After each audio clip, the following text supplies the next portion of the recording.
Yo, what's poppin', guys? You got your boy Nandra here. Welcome to another video. So for this video is not gonna be like a gameplay video. It's gonna be another video where I go ahead and cover the basics. I haven't done this for quite some time, but I figured I would go ahead and do this today, just for a little bit of like a change of pace. So today, what I'm gonna be covering is I'm gonna be going over like what threat density is and how I define it. So, as you may recall from my video when I talked about drum and gun, one of the things that I mentioned while I was talking about the deck is that for people who say that, oh, well, what if all your drum and guns or what if all your knacks get banished or whatever, it's super unlikely for that to happen just because of the way that like my threat density is. Like I have 5 different win cons, well, 2 to 5 different win cons sort of. And that of like the knack as well as the drum and gun, like you don't need all 5 of these to go off. You just need at least 1, maybe two of them to go off in order to like put yourself into like a winning position. And it's super unlikely that they can manage to get all 5 of these banished unless you're actively trying to get them banished, in which case that's not the deck, that's you, that's like player error. But yeah, so when I talk about threat density, like it's just like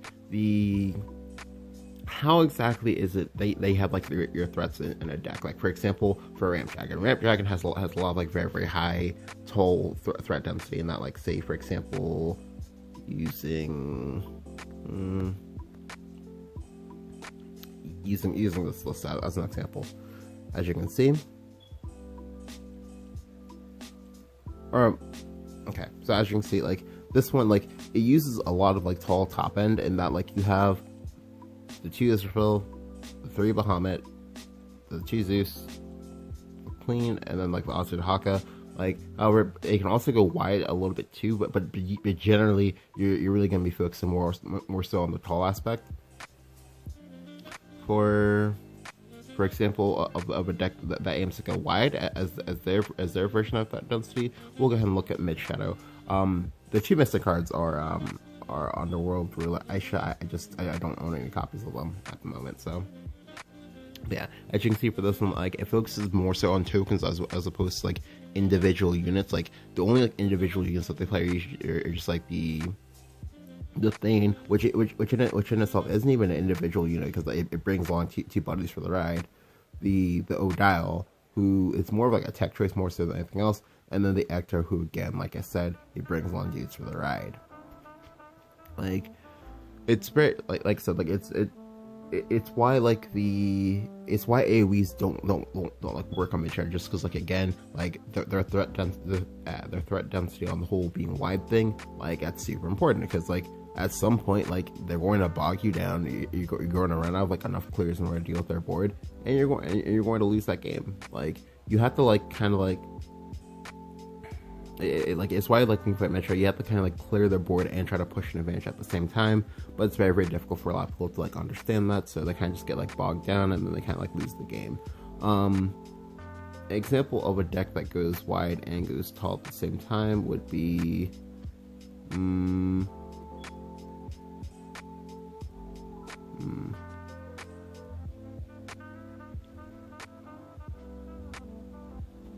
there we go, this one. Right. Yeah, this one has like a mix of both going wide and going tall.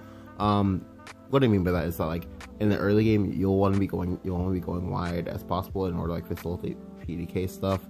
And at some point you'll go ahead and you'll play Kronos. Then after you play Kronos, you'll usually be just going tall, and then you just like chain like Ozzy Hakas as well as Imperial Dragoons, and they just kind of win that way. Another example, Kronos Storm, again, similar thing. For this one, like you'll mainly just be going tall, but you do have the capacity to go wide.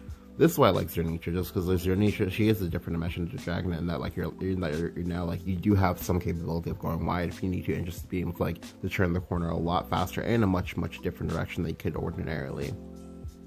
But yeah, like understanding your threat density is like very important when you play, just so like you know exactly what it is that you're like weak to. Like for example, the reason why I've always thought that like Sword is like kind of well, I'm not gonna say it's kind of weak, but I think that like that the way that people build Sword is like incorrect. It's just because like a lot of people, they really wanted to do the whole like go wide sword thing or whatever, which is fine. Like you can do that. It's just that like they didn't build their threat density in such a way that to go ahead and make that like game plan work. Like for example, when you go wide, you want to have a lot of like disposable creatures that do not care if they die or not, because they either come back to you, they do something when they die for you, or you just have so many creatures at once they just don't care. Like that's something that again, like I feel like that both Shadow and Forest do very, very well, just because like, well, Shadow can play carrot. They have like Skull Beast, sorry, not Skull Beast. They have like Skull Ring. They have Bone Chimera. They have like, all these like disposable creatures. Does Sword have disposable creatures? No, Sword only really has like efficient creatures, and like they may be like occasionally play tokens, but the tokens don't really matter. Like the only exception to that game plan for Sword that has been like printed is like Arthur Knight King, just because Arthur Knight King, he just brings you a bunch of, well, she just brings you a bunch of creatures all at once. You don't really care if they die or not, because like they've already done their job. They've already been pulled from your deck to essentially to pseudo draw you cards, and then you're just like fine with that. Another example when I go ahead and I talk about disposable creatures is that like is probably Forest. Like ignore this list, by the way. It's just like a sample list I'm just doing for this video. Is that like they have Water Brambles, they have Fairy Whisper, they have the fact that you can bounce through your Water Brambles with Airbound Barrage and things like that. Just this way that they get like a lot of free disposable creatures that you don't really care if they die or not. Like just because like they also put a lot of pressure on your opponent, just because oh well, if he plays a Water Brambles and I didn't clear all these fairies, I'm going to get bamboozled. But if I take the time to clear all these fairies, that gives him time to go ahead and get to turn 6 where he can like cast you, and then I just still lose the game anyway. And that's just like a very, very big thing. Now, the other thing that's like super important is that like is understanding when you can like mix and match your threat density. Because like for me, as you know, I generally prefer to go tall. Although you do see me play tokens, usually for the most part when I do play tokens, I usually just like mainly just stick to carrot, just because I feel like carrot is probably like the best token that you can play, just because it never dies, and if you play it well enough, you can just like outgrind control decks for free. Like it's just like carrots do so much work. But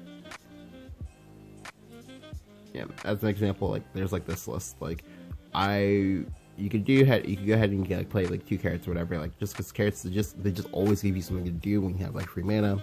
That's very, very nice.